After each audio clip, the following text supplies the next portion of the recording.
નમસ્કાર ખેડૂત મિત્રો, કિસાન હેલ્પમાં તમારું સ્વાગત છે। ખેડૂત મિત્રો, અમારી ચેનલ ઉપર માર્કેટિંગ યાર્ડના તાજા બજાર ભાવ આપવામાં આવશે। ખેડૂત ભાઈઓ અમારી ચેનલ ઉપર નવા આવ્યા હોય તો લાઈક અને સબસ્ક્રાઈબ કરી લેજો, જેથી તમને માર્કેટિંગ યાર્ડના તાજા બજાર ભાવ મળતા રહે। તો ચાલો ખેડૂત મિત્રો, આપણે જોશું એરંડાના આજના બજાર ભાવ। ખેડૂત ભાઈઓ, રાજકોટ માર્કેટની વાત કરીએ તો 980થી 1194 રૂપિયા। ગોંડલ માર્કેટની વાત કરીએ તો 800થી 1106 રૂપિયા। ખેડૂત ભાઈઓ, વાંકાનેર માર્કેટની વાત કરીએ તો 950થી 1066 રૂપિયા। જેતપુરની વાત કરીએ તો 1000થી 1014 રૂપિયા।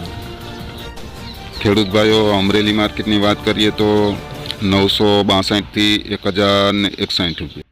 ખેડૂત ભાઈઓ, હળવદ માર્કેટની વાત કરીએ તો 1050થી 1159 રૂપિયા। જસદણની વાત કરીએ તો 900થી 1055 રૂપિયા। બોટાદની વાત કરીએ તો 800થી 1020 રૂપિયા। ખેડૂત ભાઈઓ, જામનગર માર્કેટની વાત કરીએ તો 1000થી 1081 રૂપિયા। જામજોધપુરની વાત કરીએ તો 970થી 1071 રૂપિયા। મોરબીની વાત કરીએ તો 950થી 1066 રૂપિયા। ભાવનગરની વાત કરીએ તો 963થી 1081 રૂપિયા। તો ખેડૂત ભાઈઓ, આ હતા એરંડાના આજના બજાર ભાવ।